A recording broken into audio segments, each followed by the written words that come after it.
Today my guests are Michael, Neel, and Dylan Wolf. Guys, how you doing? Good, David. You guys have a new project right now, right? The GameMarx.com? Yes. Let's talk about that. What is it? Simply put, a review website for Xbox Live indie games. And we're going to focus in on Xbox Live indie games only, but we are going to give it top shelf treatment. So most of the Xbox Live indie game review sites that are out there now are WordPress type blogs, and there's one guy and he's reviewing some game and he's posting it up, which is great. Yeah. You know, he's reviewing some games and it's up. We want an experience very close to big, huge publisher sites like GiantBomb.com. We pattern heavily off of them. And, you know, there's video everywhere of the games. There's video reviews. We want to do a video show, which is what we have up right now. I saw the show. You have is it a pilot episode or is it episode 1? What do you call that? Yeah, it's kind of a pilot and episode. We're calling that actually literally the show. Okay. It's something we can syndicate. So we're going to have a lot of video content, video reviews, a thing we call trials where we plug in a game, and in Xbox Live Indie Games you get an 8-minute trial on every game. Okay, and we just fire up and we do 8 minutes trial, sight unseen, we've never played the game before, and two of us go at it and just do live commentary through checking it out. So game reviews. We've talked about a couple other things such as what's new, weekly segments and things like that we may touch in. So we'll have a few of those. But the idea with the show, and which is what's up now, is this is a syndicatable show that we can syndicate to a Hulu, maybe, a YouTube, and get it out to places other than GameMarx.com, or currently we're on Blip TV is the primary host, but get it out to sites other than GameMarx to bring people back into the site. Is that your business model then? How are you going to make money off of this? We're hoping to be able to do some advertising. Okay. So there's a couple wild dreams, wild flights of fancy. Let's talk that we short have. term and then wild dream, long term. Okay. So short term is Blip does a good deal with 50-50 advertising revenue. So they're interjecting their ads right now, and we get 50-50 with the ad revenue. I think we're up to 5 cents. I don't know. 6 cents. Yeah, We have about 6-7 pennies. Yeah, that's a pretty low tax rate. That's the good Yeah. Well, unfortunately, we haven't hit the break in which they actually have to cut a check. So we don't have to claim any of those 6 pennies yet. Yeah. So I don't know. They say on their site there's some that are doing fairly well, a few $1,000s a month, you know, off of their revenue stream, and some don't do anything. So it's up to us to get the views. And so that's kind of short term. Maybe kind of just bootstrap it. Maybe get a advertiser or two direct and put ads on the site. Blip TV does offer a way that we could sell advertising. So instead of running what Blip TV chose, you get a special account, and then you could say, okay, well I have somebody that specifically wants to advertise on my show, so just run their stuff. And there's a special deal that they'll work out, and they'll work with you for a little bit more money on that. Now, Wild Dream 1 is there is precedent for on Xbox for these kind of web shows to get to the dashboard. And that's another reason for producing this show. It's like, let's get something that they could come and say, yeah, we do want this on the dashboard. Yeah. In the UK, they actually do have a show called The Independent Charles Show. Very, how would you describe it? the humor was kind of odd. I watched the first episode and... Like Faulty Towers odd, or what? You ever leave Adult Swim on late at night? Yeah, and, that was like Robot Chicken Steve, Dr. Steve. Later. Yeah. So that's the humor. So it's not playing well across people liking it. Okay. But it's on the dashboard in the UK. Uh-huh. Now, the UK teams the overseas teams have more, from what I understand, they kind of have say over how they handle their geography. So just because it happened in the UK doesn't mean that it can happen in the US, but there's a little bit of precedence, and there's some fan support to say, you know, hey, if we have this over here, we would like, you know, some indie game review shows. Sure. That benefits the Microsoft because it's more of their product. It benefits the users because they get to see games and hear input from other people on the games. It benefits, of course, the game makers. They get an increased visibility. Any exposure is good for them, and hopefully it'll benefit you guys as well. Exactly. And that, I mean, there's like 36, 38 million Xbox consoles out there, live accounts, gold or something. A huge number. Right. And then to go and say, okay, now that we're on the dashboard, and the wild, crazy scenario is that, okay, we have the show, it's going to be on the dashboard. EA I have your target audience.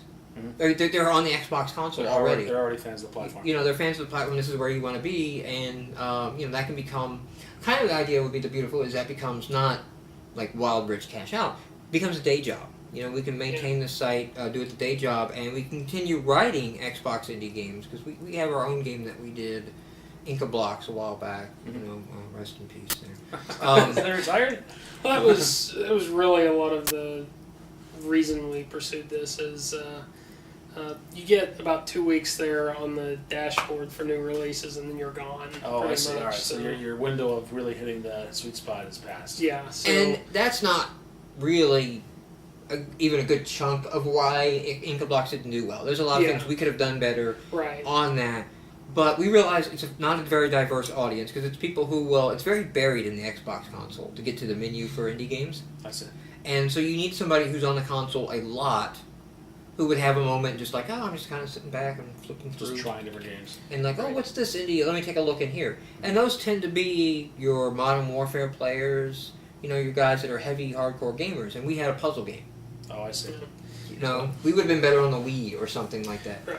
So it's trying, you know, let's get it out there. Let's get a different audience. Let's do what we can do. Of course, I'll complain about Microsoft, like, do more. But at the same token, I'll say, like, but I'm going to do my part of it. You know, I'm going to jump in. You know, I'm wearing my Code Stock t-shirt. I'm playing Code Stock. That's where we're recording it. And it's kind of like, you know, with Code Stock. By the way, Code Stock rocks this year. Oh, thank you. Right. Thank you. That means a lot. And the idea with Code Stock, too, was like, I want more attention from Microsoft and technology companies out here in Knoxville. Why don't you come out? Why don't you do it? I have great people on here, but at the same time, like, I'm going to put on Code Stock and show you there's a reason to come out here. And so it's kind of a give and take. And the same thing here with the success of the service. So that's option one, is that we get on the dashboard, we have a show on the dashboard, become immensely popular, it becomes enough to get advertising that we can make it a day job. We can, in the evenings, you know, work on little game ideas. Have no bones about the conflict of interest. Yeah, I'm actually personally not a gamer, but I did follow the development of your game on your Feel the Funk podcast. Yeah. So that was kind of entertaining. I need to go back and listen to those and just kind of like, oh wow, I was really harsh. I want to actually switch tracks a little bit here, Okay. Because I really was impressed with the production of your video. You guys tell me a little bit about that. It looks really polished, really produced. You had some special effects. You did some green screen stuff with. So we're on the third. That was the third official episode final that we produced. shot. That was a third episode version shot of and episode Third produced version. Okay, yeah. of episode 1. Okay. The initial version, we were sitting on a couch, and we were just like, okay, we're all sitting on the couch, and we're just going to wing it. Yeah. And we hit roll. And Cicely, the third party, who's not here, we hit roll, and she discovered she has stage fright, and all it takes is a camera to activate that. And I was very loose, ready to wing it like I always am. Like, I'm just going to go in there, and what we need to do in this point, we need to welcome everybody to the show. All It's right, good let's to go. see you coming out of your shell like that. Is it? About time. Get it? Yeah. Back when I was shy in the early days. So we shot it, and it was horrible. It was It painful looked to watch. like you filmed it in the living room, which you did. It looked like Wayne's kind World. of. Yeah. And It's that's a little higher quality. a critical flaw on my part was I got so distracted in trying to figure out how to get Cicely in the conversation and something kind of progressing. I forgot that I had set the camera up over there, so that we were kind of like a little side shot is the way I framed it up. We were talking to straight ahead. Oh. So it's this weird, creepy, why aren't they looking ever at the camera? And then on top of it, we had Dylan hold The whiteboard, because we for the started cue writing card. out what literally to say. And it was literally like the first draft that I Right. think we wrote down. We did show that one around, and it was, you know, it's like, hey, that's good. Hey, yeah, that's good. You guys are doing good. You know, little pat on the head. Second edition never really escaped. We reshot the couch again. I don't know if I was there for that one. No, you weren't there for Okay. that shoot at all. We were on the couch again, A and little this bit more time scripted, probably. I had built a teleprompter. Cool. So a teleprompter, essentially, is a pane of glass at a 45-degree angle, and it sits in front of the lens. So as I'm between the lens here now, the camera seeing through it Okay. would not catch the reflection that comes up from underneath it. So there's a monitor laying flat and then it's got mirror style writing in reverse on it. Reflects off. I can look into the camera and read the lines of text going by, but the camera, the way the light goes, it never sees a reflection. Wow, So you built that. Very cool. It went out in the wood shop, built the harness to hold the frame, went to local craft store, bought a nice big picture frame for painted glass because Lowe's and Home Depot don't carry glass anymore. They have plexiglass and all these other things. And I wanted the reflection of glass, so I needed glass. Yep, so we got that all set up. I wrote some WPF software to control the teleprompter, hooked up to my presentation remote so we could advance the lines, scroll it back. Had a little fun doing that. Because I have to mirror the text, rotate it 90 degrees or whatever for the way the monitor is situated in the reflection on it. And that, the mistake we made the second time is we went ahead and wrote out full scripts. Okay. And so we gave very robotic reads into this camera of these full scripts. So full scripts, at least for you guys, wasn't right. You needed something like just ideas, something to jar your memory, Correct. and then. Well, your parts were very conversational, where I have a segment that is basically me explaining some technical point, and that needs to be written out. Actually, the one we've got on that first episode is me without the teleprompter on a cue card. Okay. It's And Dylan has been amazing here. He, you spoke at a user group. Yeah. Once or twice, or just once? Twice, I think, maybe. Twice? I Okay. don't know. You were obviously very uncomfortable the times you speak at the user group. Very I guess low I'm not quality comfortable voice. here. Just ignore that. Yeah, well, you know, the camera, but it's just the thing. So the camera comes on, and so Dylan comes on, does like a little look for a second, and it was like the first or second take. It was actually supposed to be a sound check. And you just nailed it the first couple of And I takes. was like, go as far as you can go, because we had nothing written out for you. There was no script for you to read. I think we had some bullet points. Yeah, I had the But bullet no points. script. I had written it out. You had written a script, but we didn't have anything where you could see it, so we didn't have a teleprompter. Yeah. And he just rocked it. That the version that's up there is the version that he did. It was excellent. I think we had a little. So you were the voiceover of. I could see the game playing on screen, and you were the voiceover of that game. Yeah, there was doing a review basically. We did the voiceovers. The segment. This is the X and A code segment. Okay. Oh, So at we the did very end, right. Yeah, at the very end. He nailed that. That was almost like a first or second take. Totally natural, came off, and it was excellent. He's actually been, really been here. So the third time, I decided to go ahead and like G4 TV. They have their X Play and they have their Attack of the Show. They're always standing around the little thing. And This it's is like, all gamer talk you're talking there. okay. So G4 TV is a television channel. You probably have it on your local network, and it's dedicated to covering games and games. Yeah, it's like MTV. They don't really show a whole lot of music anymore, Listen, teenage kids living in my house, they probably know it. Yes, but they may know it. So there's some shows on there, Attack of the Show and X-Play, that we tried that. And I set up a little podium, and I set up us in front of the green screen because I didn't really have a proper studio that you would be standing in. It would look weird standing in front of our couch, I thought. So I decided, let's go ahead and do this in front of the green screen. And you had some special effects going on behind that green screen while you're. I just laid a PNG in there, made it look like there were lights coming in from the side, but it was just a static image. And the beauty is by cutting in green in the background of a green screen, you can't tell how bad the lighting might have been on the green screen because we're naturally on a green background anyway. So I don't have to get as perfect as if we were trying to act like we were on the beach or something crazy. Right. And there's what did you use to what kind of video editing software did you use?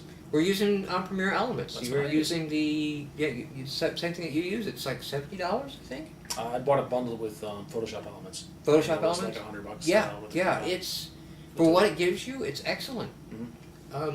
Whether or not we step up to Premiere Pro is a discussion we're having on. I mean, obviously there's a price tag with it, but Premiere Pro 64-bit now, and I bought and built, because I knew we were going to do this video processing. I used this as an excuse.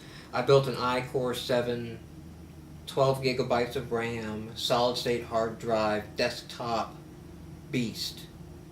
And I don't know that Premiere Elements is actually taking use of all cores and the 64-bitness and the 12 gigs of RAM, because it's still a lot of, and I don't know how this is with you. Enter. Yeah, it depends. It's Read a blog, edit. Some days it works fine. Some days it just seems to have issues. It takes a long time to render. Sometimes You mentioned it earlier before. You lose audio. once in a while I'll lose audio and parts of it. I'll be like 10 minutes into the video, the audio will just disappear, and then sometimes it'll discover that until after I've rendered and after I've shared it out as a WMV file. Yeah, It's very frustrating. it is. I've gone in to recreate my audio because it dropped it, but I already had all my edits in place. And so I've been manually copying down time codes and then slicing the wave because I would go into FFmpeg, take the video and split the audio off of it into a wave. Okay. Then take that wave back up into Premiere Elements, and now I wrote all my time codes where I made all my cuts and make those same cuts to the wave again and replace. Yeah, I don't want to put that much effort into it. Well, and you saw what we were doing. Yeah. We have a lot of cuts and segments and sequences going, especially that middle part where there's 4 games being reviewed. Right. So we go in the Xbox and we make a big long recording, and then I will chop it up to match the voiceover. So everybody takes a game, does a review, gets their voiceover, actually writes out a script, and I do that in a separate instance. I do it in our little podcast studio. Record the voiceover, and then I will adjust what they said to fit 1 minute. Right. So each game gets 1 minute. So it's actually cropping out parts of it, Yeah, I will do a highly edit on the audio polish, and then get all my video to line up what we recorded with whatever somebody was talking. So like when Cicely's talking about I made a game with zombies in it, and it's only $1. I made sure to line up the point right after that where the guy sings in the game. Once you buy my game, it's only $1. Yeah. So I go through some editing and processing to line that up in there. So I guess the last thing, we're recording from the Xbox right now with a Hava HD wireless. And that plugs into that transmits to your PC? Mm-hmm. Okay. It allows to capture component video, but it's still capturing at DV quality. It's still 720 by 480. Okay. But it at least allows a component signal to come through, so we can get it. The Xbox is at 1080. It's downstreaming it and recording at 720. And I have on order these Blackmagic USB 3.0 boxes that record 1080p off of HDMI. So I hope we can really step up our game in the quality of Xbox. Does that limit the PC then? That plugs right into the Xbox or what? The HDMI cable of the Xbox plugs into it, passes through onto your TV, and then you plug in a USB port to it to record to the PC. Okay. But it has to be USB 3.0, which is very new. Yeah. So you have to have a new system, or I had to buy a card Right. to get to that. So that's basically the techniques of it. And you see, right. we're going for like a very high polished. It is. I was impressed with it. It was the bar's been set. Now I got to spend a little more time polishing up my video. You do an excellent job. You know what I'm looking forward to? What song is our intro? You pick the song. You tell me what song you want to hear. No, I don't want to, because I just love the way you pick it.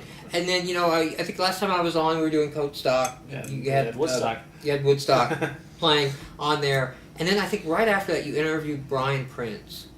What do they have? Prince? Windows 7. Uh-huh. And so you had the Magnificent Seven. The Clash. I listened to The Clash for a week. The Clash wrote the soundtrack to my youth. I don't know if you know that.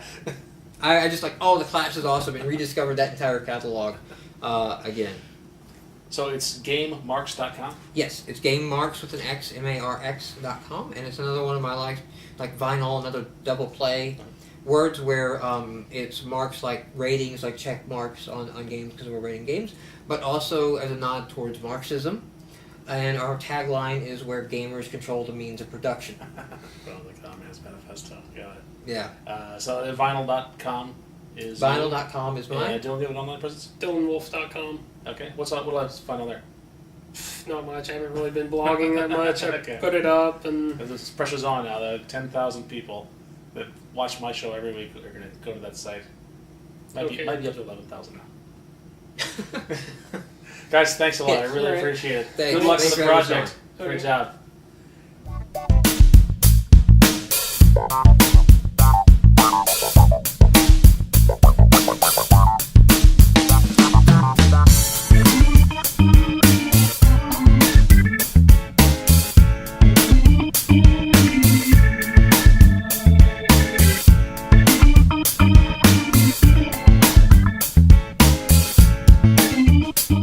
So I like Technology and Friends because it lets me know what songs to download in my Zoom Pass to listen to for the next week.